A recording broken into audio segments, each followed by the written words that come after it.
Good morning student. Today I am going to teach you science for class 5.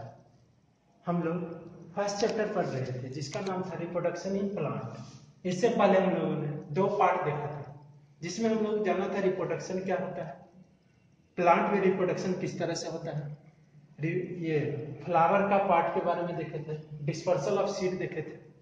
और आज हम लोगों का पार्ट थर्ड है, लास्ट पार्ट है, जिसमें हम लोग देखेंगे एग्रीकल्चर क्या होता है, क्रॉप क्या है, क्रॉप के टाइप्स ऑफ क्रॉप देखेंगे और स्टेज ऑफ क्रॉप्स देखेंगे।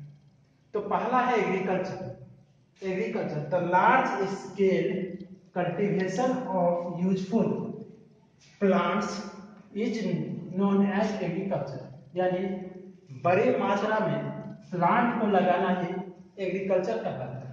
यानी किसानों द्वारा जो बड़े मात्रा में अधिक क्षेत्रों में प्लांट का जो लगाया जाता है उसी को हम लोग एग्रीकल्चर बोलते हैं, कृषि बोलते हैं। अब देखें क्रॉप्स। क्रॉप्स क्या है? The plants grown by a farmer on his land in particular season is known as crops. Farmer द्वारा किसी पार्टिकुलर सीजन में अपने लैंड पे जो फसल ये जो प्लांट लगाया जाता है उसी को हम लोग क्रॉप बोलते हैं, उसी को हम लोग क्रॉप बोलते हैं। In our country mainly two types of crops grown. हमारे कंट्री में मुख्यतः दो तरह के फसल बोए जाते हैं, एक है रबी क्रॉप्स, दूसरा kharif crops. Rabi crops these are sown in winter and harvested in spring in India. Bharat में यह विंटर के सीजन यानी शरद ऋतु में बोया जाता है और हार्वेस्टेड इन स्प्रिंग यानी ये वसंत ऋतु में इसको काटा जाता है।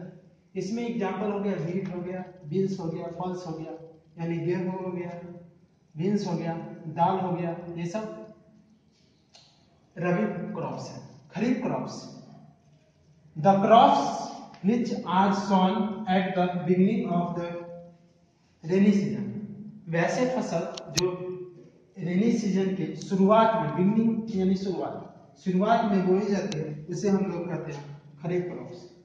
The kharif crops cultivated between June to October. इसका जो पीरियड होता है जून से अक्टूबर यानी जून जुलाई में बोया जाएगा और सितंबर अक्टूबर में काटा जाएगा। रबी क्रॉप्स का पीरियड होगा अक्टूबर नवंबर में बोया जाएगा और अप्रैल मई में काटा जाता है।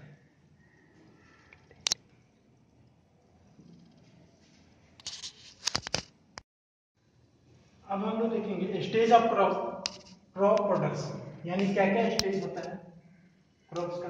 पहला है प्लोइंग द लैंड यानी खेतों को जोतना, जिससे जोतने से क्या होता है मिट्टी हल्का हो जाता है, ढीला हो जाता है। Making it fresh for new crop, और इसको फ्रेश करना यानी उसमें जो भी घास से जंगल है उसको हटाना और उसको समतल करना।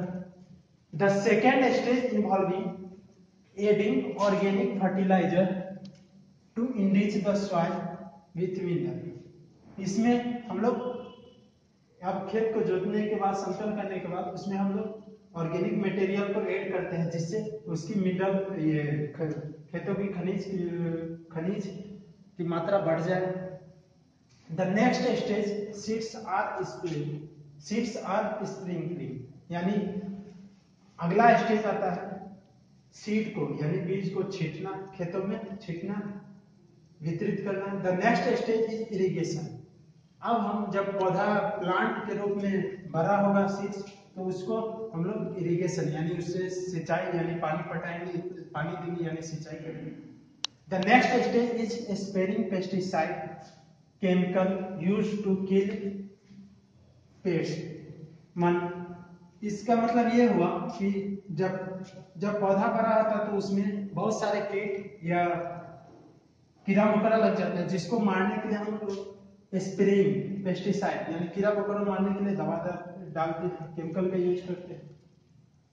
When the crop are ready for consumption, जब क्रॉप पूरी तरह से तैयार हो जाएगा खपत के लिए यानी यूज करने के लिए, it is harvested by hand sicles या मशीन, जिसको हम लोग हैंड सिकल या मशीन से उसको हम लोग काटेंगे। इस तरह से हम लोग का चैप्टर फर्स्ट कंप्लीट हुआ। इसमें से आपको करना क्या है, क्वेश्चन आंसर को लिख लेना है। अगले क्लास में हम लोग क्वेश्चन आंसर को डिस्कस करेंगे।